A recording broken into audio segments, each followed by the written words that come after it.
Hi hello DSC warriors.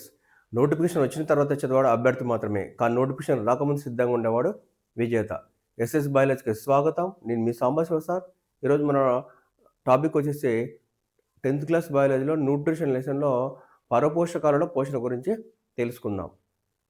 క్లాస్లోకి వెళ్ళకంటే ముందు మనం ఒక ప్రశ్న అడుగుతాను, మీకు కనుక తెలిస్తే కామెంట్ చేయండి. ట్విన్నింగ్ పారాసైటిక్ ప్లాంట్ అంటే ఏమిటి?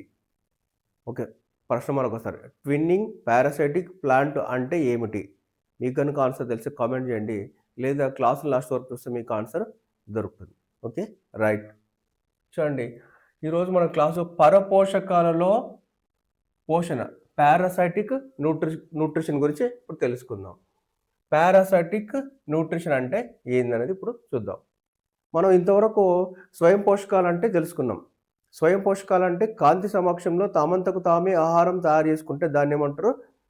స్వయం పోషకాలని అంటారు. ఎగ్జాంపుల్ మొక్కలు. అలాగే పరపోషకాలు అంటే ఏంటంటే చూద్దాం. పరపోషకాలు అంటే తామంతకు తామే ఆహారాన్ని స్వయంగా తయారు చేసుకోలేని జీవులను ఏమంటారు? పరపోషకాలని అంటారు. చూడండి, పరపోషకాలు అంటే చూడండి, తమ ఆహారాన్ని తాము తయారు చేసుకోలేని జీవులను ఏమంటారు? పరపోషకాలు అంటారు. ఓకేనా, ఇది అందరికీ తెలుసు. ఓకేనా, పర అంటేనే ఇతరులపై ఆధారపడి జీవించే వాటిని ఏమంటారు? పరపోషకాలని అంటారు. తమ ఆహారాన్ని తాము తయారు చేసుకోలేని జీవులను పరపోషకాలని అంటారు.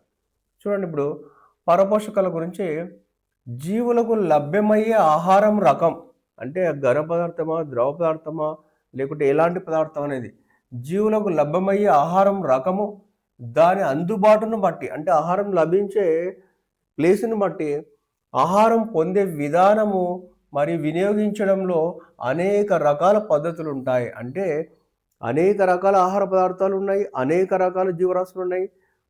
ఆహారం పొందే పద్ధతులు కూడా అనేక రకాలు ఉన్నాయి. ఆ పొందిన దాన్ని తీసుకునే కూడా అనేక పద్ధతులు ఉన్నాయన్నమాట ఇక్కడ. కాబట్టి జీవులన్నీ ఒకేలాగా లేవు. ఎలాగో జీవుల యొక్క పోషణ కూడా వేరువేరుగా ఉంటుందని ఈ పాఠం ఉద్దేశం అన్నమాట. చూడండి, జీవులకు లభ్యమయ్యే ఆహారం రకము, దాని అందుబాటును బట్టి ఆహారం పొందే విధానము జీవిని బట్టి మారుతుంది. వినియోగించడంలో కూడా జీవిని బట్టి మారుతుంది. ఇలా రకరకాల పద్ధతులు ఉన్నాయి. ఇక్కడ మనకు 3 పద్ధతులు ఇచ్చినాడు. ఆ 3 పద్ధతుల గురించి తెలుసుకుందాం. ఫస్ట్ చూడండి, పూతికాహారులు. పూతికాహారులు, దీన్ని ఇంగ్లీష్లో సాప్రోపైట్స్ అంటారు. ఏమంటారు? సాప్రోపైట్స్ అని అంటారు. చూడండి, పూతికాహారులు అంటే నిర్వచనం చూద్దాం.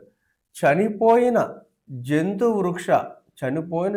వృక్ష లేదా ఇతర సేంద్రియ పదార్థాలపై పెరిగి వాటిని విచ్ఛిన్నం చేసి వాటి నుంచి పోషకాలను గ్రహిస్తూ జీవించే జీవులను ఏమంటారంటే పూతికారులు అంటారు. చనిపోయిన జంతు వృక్ష లేదా ఇతర సేంద్రియ పదార్థాలపై పెరిగి వాటిని విచ్ఛిన్నం చేసి వాటి నుంచి పోషకాలను గ్రహిస్తే జీవులను ఏమంటారంటే పూతికారులు అంటారు. ఉదాహరణకు, మన ఇంట్లో మిగిలిన బ్రెడ్ కానీ రొట్టె కానీ మిగిలింది కదా అని చెప్పి అలాగే తడి చేతులతో పట్టుకుని వదిలేస్తే ఒక 2 నుంచి 3 రోజుల తర్వాత ఆ బ్రెడ్ పైన బూజులు వచ్చినాయి, రొట్టె పైన బూజులు వచ్చినాయి. ఈ బూజుల దగ్గర చూస్తే అందులో రొట్టెని కానీ బ్రెడ్ కానీ తిన్నాయంటే బ్రెడ్ ఉన్నట్టే ఉంది, రొట్టె ఉన్నదన్నట్టే ఉంది. అందులో ఉన్నటువంటి ద్రవ పదార్థాన్ని కుళ్ళింపచేసి అందులో ఉన్న ద్రవ పదార్థాన్ని మాత్రమే తీసుకుంటాయి. దీన్ని ఏమంటారంటే పూతికాలు అంటారు. చూడండి, చనిపోయిన జంతు వృక్ష లేదా ఇతర సేంద్రియ పదార్థాలపై పెరిగి వాటిని విచ్ఛిన్నం చేసి అంటే కుళ్ళింపచేసి అందులో ఉండే ద్రవ రూపాన్ని మాత్రమే గ్రహించే వాటిని ఏమంటారంటే పూతికారులు అంటారు. ఎగ్జాంపుల్ ఈస్టులు దేనిపైన పనిచేస్తున్నాయి? మామూలుగా గ్లూకోజ్ పైన, పిండి పదార్థాలపైనే కలుపుతారు, దోశల పిండి పైన, ఇడ్లీ పిండి పైన. కాబట్టి అది చనిపోయినది. పుట్టగొడుగులు చూడండి, మామూలుగా పాత చెట్ల పైన, పాత సేంద్రియ పదార్థాలపైన, గడ్డి పైన, లేదంటే పెద్ద పెద్ద మొద్దుల పైన, మాన్ల పైన పెరుగుతుంది, చనిపోయిన వాటిపైన పెరుగుతుంది. ఆ మష్రూమ్ పెరిగిన దగ్గర అక్కడ ఏమన్నా అయిపోయిందంటే ఏమైపోలేదు, అందులో ఉన్న ద్రవ రూపాన్ని మాత్రమే తీసుకుంటుంది. రొట్టె బూజులు ఇందాక చెప్పుకున్నాం. రొట్టె బూజులు చూడండి, బ్రెడ్లో ఉన్నటువంటి చిక్కటి ద్రవ రూపాన్ని, ఆ బ్రెడ్ను కుళ్ళిపోసి అందులో ఉన్నటువంటి ద్రవ రూపాన్నే తీసుకుంటున్నాయి, కానీ బ్రెడ్ మొత్తాన్ని తింటలేవు. రొట్టె కూడా అంతే, బూజు ఉంటుంది కానీ లోపల ఉన్నటువంటి ద్రవ రూపము తీసుకుంటుంది అనమాట. అంటే ఆహార పదార్థాలను శరీరం వెలుపల కుళ్ళింప చేసి అందులో ఉన్న ద్రవ రూపాన్ని తీసుకుంటాయి. దాన్ని ఏమంటారు అంటే పూతికార్లు అంటారు. చూడండి, పూతికార్లని ఎగ్జాంపుల్ చూడండి. ఎగ్జాంపుల్ ఏంది? ఈస్ట్లు, పుట్టగొడుగులు, మష్రూమ్స్ అంటారు. రొట్టె బూజులు, ఈ 3 గుర్తుంచుకోవాలి. టిప్పు చూడండి, గుర్తుంచుకోవడానికి చనిపోయిన పదార్థం నుంచి ఆహారం పొందేవి ఏంటివంటే సాఫ్రోపైడ్స్. చనిపోయిన పదార్థం నుంచి ఆహారం పొందే వాటిని ఏమంటారు? సాఫ్రోపైడ్స్ అని గుర్తుంచుకోవాలి. చనిపోయిన సాఫ్రోపైడ్స్ అని గుర్తుంచుకోవాలి. ఈస్ట్లు పిండి పైన చర్యలు జరుపుతాయి. పుట్టగొడుగులు చనిపోయిన మొద్దుల పైన దానిపైన ఉంటాయి. రొట్టె బూజులు కూడా రొట్టె, బ్రెడ్ పైన, అవన్నీ చనిపోయిన ఉంటాయి కదా, అలా గుర్తుంచుకోవాలి. అటు పూతికారులు ఎవరిపైన పడతాయంటే చనిపోయిన పదార్థం నుంచి వాటిని విచ్ఛిన్నం చేసి కుళ్ళింపజేసి వాటి నుంచి ద్రవ పదార్థాలు మాత్రమే ఇవి తీసుకుంటాయి. ఇవి సాఫ్రోపైడ్స్ అంటారు. నెక్స్ట్ రెండో చూడండి, పరాన్న జీవనం, పారాసైటిక్ న్యూట్రిషన్ అంటారు. పరాన్న జీవనం అంటే పారాసైటిక్ న్యూట్రిషన్. ఇవి పారాసైటిక్ న్యూట్రిషన్ అంటే ఇతర జీవుల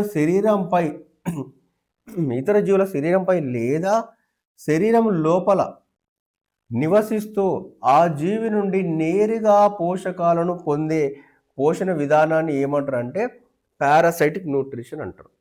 ఇతర జీవుల యొక్క శరీరం పైన కానీ శరీరం లోపల కానీ జీవిస్తూ ఆ జీవరాశుల నుంచి ఆహారాన్ని తీసుకుంటాయి. ఈ జీవులను అతిథులను ఇక్కడ చంపవు, వాటి మీద ఆధారపడి ఆహారం తీసుకుంటాయి.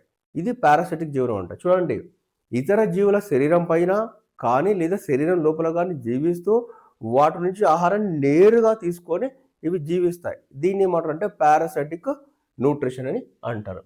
ఈ విధంగా పోషణ పొందే జీవులను ఏమంటారు అంటే పారాసైట్స్ అంటారు. పరాన్న జీవులని పిలుస్తారు. పారాసైటిక్ న్యూట్రిషన్ ద్వారా ఆహారాన్ని పొందే వాటిని ఏమంటారు? పారాసైట్స్ అని అంటారు. పరాన్న జీవులని అంటారు. చూడండి, ఎగ్జాంపుల్ చూడండి, కసుకుట, పేను, జలగ, బద్దె పురుగు. గుర్తుంచుకోవాలి వీటిని తెలుగులో ఒక్కటే కాకుండా ఇంగ్లీష్లో కూడా గుర్తుంచుకోవాలి. ఎందుకంటే వాడు తెలుగులో ఇంగ్లీష్లో కూడా టర్మినాలజీ ఇస్తాడు. కసుకుటని ఏమంటారు? బంగారు తీగ, డాడర్ అంటారు. అది నెక్స్ట్ క్లాస్లో చూద్దాం. పేనును లైస్ అంటారు. వాడు అన్ని ఇచ్చి లైస్ ఇచ్చిననుకో ఇందులో పరాన్న జీవి కానిదే అని ఇచ్చి కసుకుట, లైసు, జల్లగా, బద్దె పురుగు ఇచ్చిననుకో అబ్బా లైస్ అంటే ఏందో అని మనం తీసేసే అవకాశం ఉంది.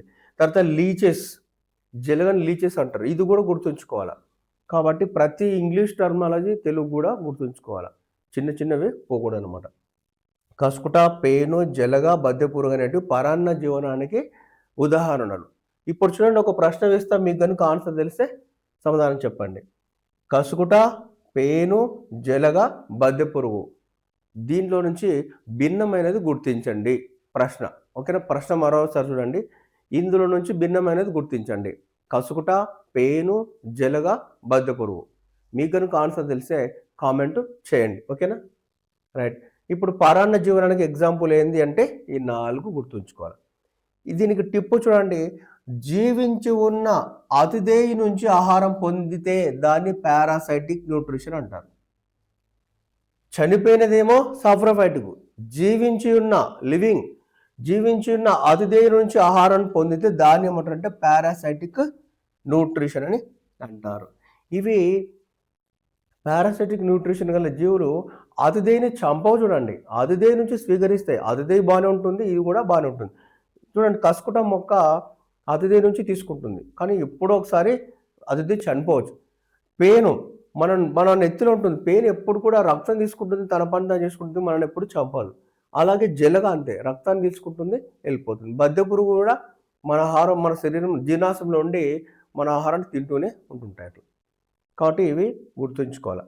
పరాన్న జీవనం అంటే అతిథేయి మీద ఆధారపడి బతుకుతాయి, కానీ మా అతిథేయిని ఏమీ హాని చేయవు అనమాట, చంపవు. ఓకేనా? రైట్. జీవించి ఉన్న అతిథేయి నుంచి ఆహారాన్ని పొందితే దాన్ని పారాసైటిక్ న్యూట్రిషన్ అని అంటారు. నెక్స్ట్ 3 చూడండి, అంతర్గ్రహణం, ఇంజేషన్ అంటారు. ఇంగ్లీష్లో ఇంజేషన్ అంటారు. అంతర్గ్రహణం అంటే ఆహారాన్ని తన శరీరంలోకి అమాంతం లోపల తీసుకోవడం. అంటే శరీరం బయట ఆహారాన్ని ఎలాంటి ముక్కలు కానీ ఎంజైమ్ల చర్యలు ఏం జరపకుండా ఆహారాన్ని ఉన్నట్టు తన శరీరంలోకి తీసుకుంటే దాన్ని అంతర్గ్రహణం అంటే అంతని తీసుకోవడం అంతర్గ్రహణం అంటారు. ఇంజేషన్ ఆహారాన్ని తన శరీరంలోకి తీసుకునే ప్రక్రియను అంతర్గ్రహణము అంటారు. ఇంజేషన్ అంటారు. ఆహారాన్ని తన తన శరీరంలోకి అమాంతం లోపల తీసుకోవడానికి అంతర్గ్రహణం అంటారు. అంటే బయట ఏం మార్పులు చెందదు. ఓకేనా? ఎగ్జాంపుల్ అంతర్గ్రహణానికి ఎగ్జాంపుల్ చూడండి. అమీబా గుర్తుంచుకోవాలి. అమీబా మనం కూడా వస్తాం దీనికి అంతర్గ్రహణం కింద. మనుషులు, ఆవులు, పశువులు కూడా వస్తాయి. ఆహారాన్ని లోపలికి తీసుకోవడాన్ని ఏమంటారంటే అంతర్గ్రహణం అంటారు. అంతర్ అంటే లోపలికి, గ్రహణం అంటే తీసుకోవడం. కాబట్టి ఆహారాన్ని లోపలికి తీసుకోవడాన్ని ఏమంటారు? అంతర్గ్రహణం అంటారు. Example amoeba. ఇప్పుడు మనం అమీబాల పోషణ గురించి తెలుసుకుందాం. ఓకేనా? అమీబాల ఎలా పోషణ చేస్తుంది అనేది ఇప్పుడు తెలుసుకుందాం. అమీబా అనేది ఏకకణ జీవి. మనందరికీ తెలుసు యూనిసెల్యులార్ జీవి. ఏకకణ జీవి అంటే ఏంటంటే ఒకే కణంతో నిర్మించబడి ఉండి అన్ని జీవక్రియలు ఆ కణం ద్వారా జరిపితే దాన్ని ఏమంటారు? ఏకకణ జీవులు అంటారు. ఓకేనా? ఒకే కణంతో నిర్మించబడి ఉండి అన్ని జీవక్రియలు ఒకే కణం ద్వారా నిర్వహిస్తే దాన్ని ఏకకణ జీవి అంటారు. అమీబా అనేది ఏకకణ జీవి. పరపోషణను చూపిస్తుంది. అంటే ఏంది? తమ ఆహారాన్ని తాము స్వయంగా తయారు చేసుకోదు. ఉండేది ఒక కణమే కాబట్టి పరపోషణ చూపిస్తుంది. అంటే పరాన్న జీవనం గడుపుతుంది. ఓకేనా? దీని మరి ఏ విధంగా పరాన్న తీసుకుంటుందంటే అంతర్గ్రహణము, ఇంజెషన్. ఇందాక చెప్పుకున్నాం. అంతర్గ్రహణం ద్వారా ఆహారాన్ని తీసుకుంటుంది. చూడండి, ఆహారాన్ని అంతర్గ్రహణం ఎలా తీసుకుంటుంది? మిథ్యాపాదాల ద్వారా అంతర్గ్రహణం చేస్తుంది. ఓకేనా? మరి జీర్ణక్రియ చూడండి. జీర్ణక్రియ ఆహారం చుట్టూ ఆహార రిక్తిగా ఏర్పడుతుంది. జీర్ణ ఎంజైమ్ల సాయంతో సరళ పదార్థాలుగా విచ్ఛిన్నం అవుతుంది. ఆ సరళ పదార్థాలను శోషణ అబ్జర్వం చేసుకుంటుంది. జీర్ణమైన పోషకాలు రిక్తిక ద్వారా కణద్రవ్యంలోకి వ్యాపన పద్ధతిలో వస్తుంది. విసర్జన జీర్ణం కాని వ్యర్థ పదార్థాలు ఉపరితలానికి చేరి అక్కడి నుంచి బయలుపలికి వెళ్తాయి. ఇవన్నీ ఏమేమి జీవక్రియలు జరుగుతుంది చూడండి. అంతర్గ్రహణం ఆహారాన్ని ఇంజెక్షన్ తీసుకుంటుంది, జీర్ణక్రియ జరుగుతుంది, తర్వాత శోషణ జరుగుతుంది, అబ్జార్ప్షన్, తర్వాత విసర్జన కూడా జరుగుతుంది ఒకే కణం ద్వారా. ఇవన్నిటి గురించి ఇప్పుడు వివరంగా తెలుసుకుందాం. చూడండి, ఇది అమీబా. ఈ అమీబా మంచినీటిలో పెరుగుతున్నటువంటి ఏకకణ జీవి. ఇది పారాసైటిక్ జీవనం గడుపుతుంది. ఈ అమీబాకు ఎక్కడైనా శరీరంలో ఎక్కడైనా ఒక చోటు, ఇక్కడ కానీ ఒక చోటు ఆహారపు రేణువు కనిపించింది అనుకోండి, అక్కడ అప్పటిదాకా లేని కొత్త భాగాలు ఉత్పత్తి అవుతాయి. చూడండి, ఇక్కడ ఆహారము వచ్చింది. ఇప్పుడు ఏమైనా చూడండి, ఇక్కడ చిన్నగా మిథ్యా పాదాలు వచ్చినాయి. అప్పటికప్పుడు ఆహారం ఎక్కడైతే దాని దగ్గరికి శరీరానికి కణత్వచం దగ్గరకు వచ్చిందో అక్కడికి చిన్నగా మిథ్యా పాదాలు ముందుకి పొడుచుకొని వచ్చినాయి. మిథ్యా పాదాలు అంటే సూడోపోడియం అంటే ఏంటంటే మిథ్యాపాదం అంటే అవసరానుగుణంగా ఇప్పుడు ఏర్పడి అవసరం అయిపోయి మళ్ళీ అదృశ్యం అయిపోతాయి. అందుకే మిథ్యాపాదం ద్వారా చూడండి, ఆహారపు రేణువు చుట్టూ మిథ్యాపాదాలు ఇలా వచ్చినాయి. ఇది ఆహారపు రేణువు. తర్వాత చూడండి, ఆహారపు రేణువు ఇక్కడనేమో చిన్న మిథ్యాపాదాలు వచ్చినాయి.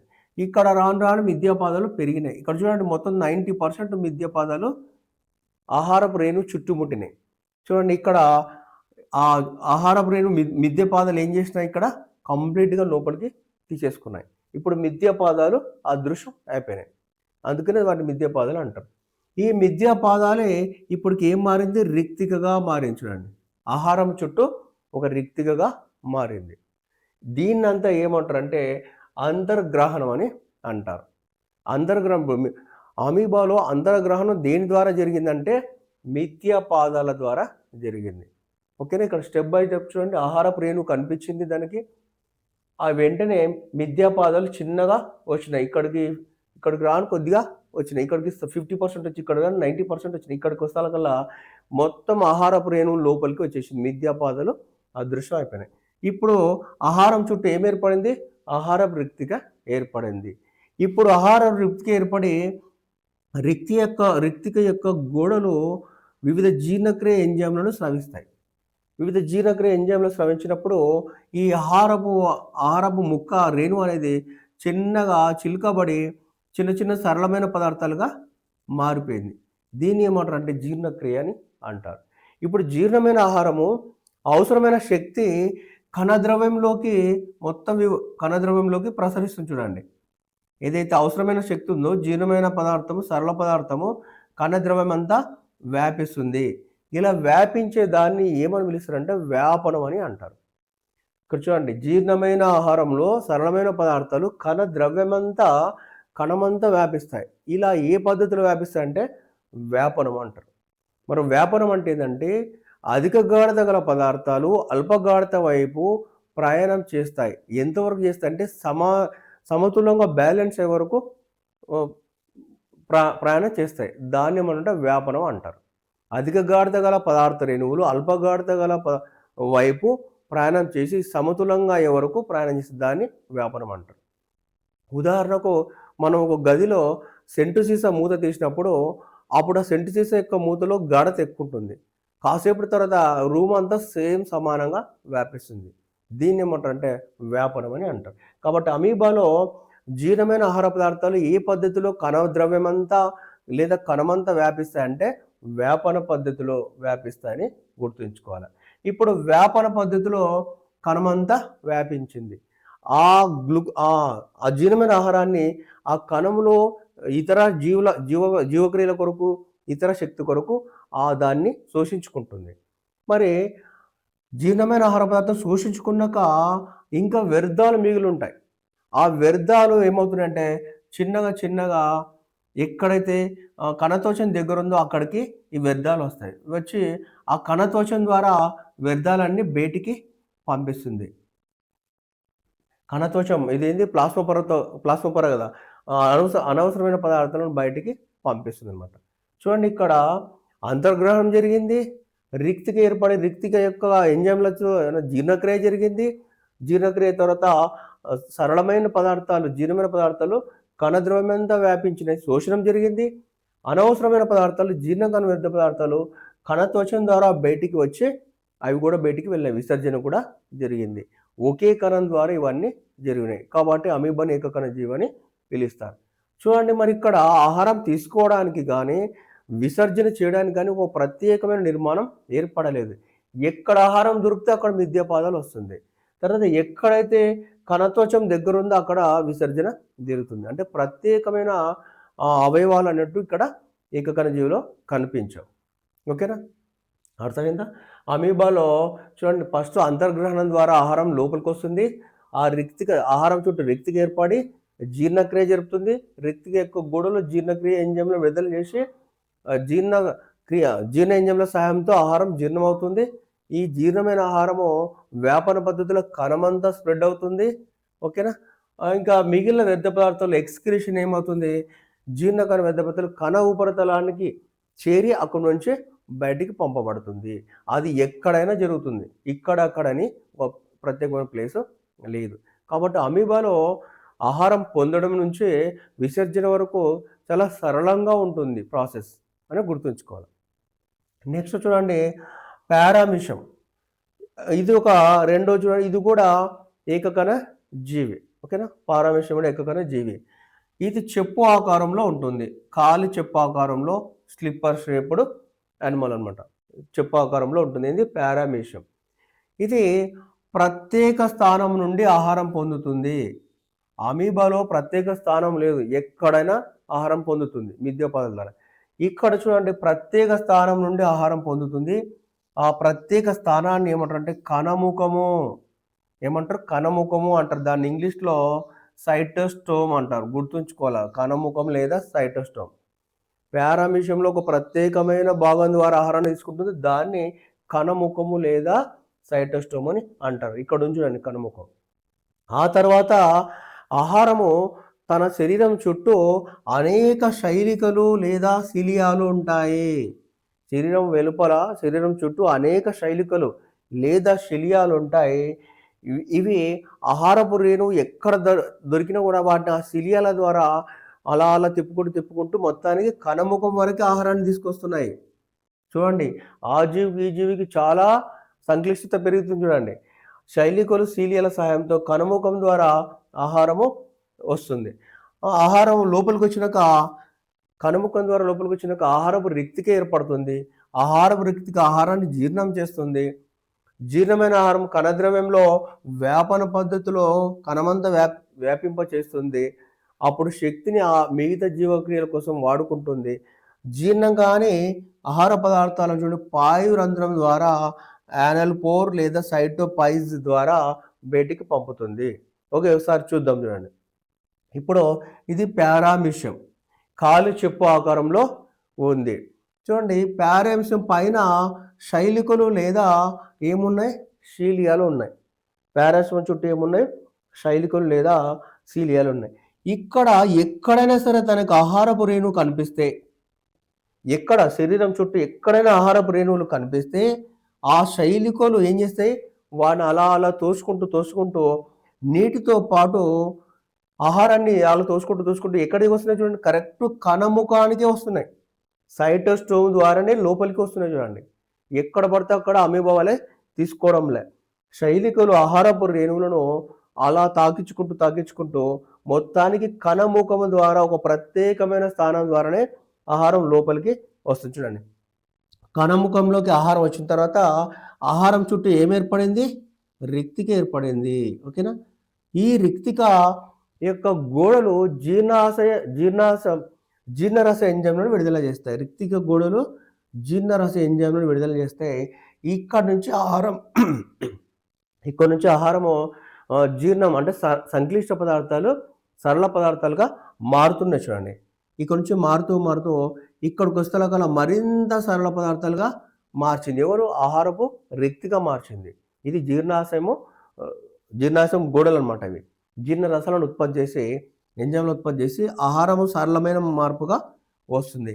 ఇక్కడికి వచ్చేసరికి మొత్తము జీర్ణం అయిపోయింది. ఆహారం అంతా మొత్తం జీర్ణమై ఆ సరళమైన పదార్థాలు చూడండి వ్యాపన పద్ధతి ద్వారా కణమంతా వ్యాపిస్తున్నాయి.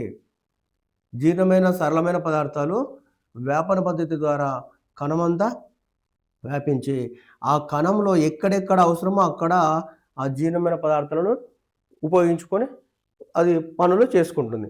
మరి జీర్ణం కాని వ్యర్థ పదార్థాలు కూడా మిగులుతాయి. ఈ చూడండి, ఈ జీర్ణం కాని వ్యర్థ పదార్థాలు ఈ కణముఖం వెనుక వచ్చి ఒక ప్రత్యేకమైన రంధ్రము చూడండి, ఆ రంధ్రం ద్వారా బయటికి పంపబడుతుంది.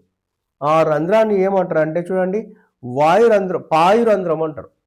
పాయురంధ్రం లేదా యానల్ ఫోర్ లేదా సైటోపైజ్ అని కూడా అంటారు చూడండి. ఏమంటారు, పాయురంధ్రం లేదా యానల్ ఫోర్ లేదా సైటోపైజ్ అని పిలుస్తారు.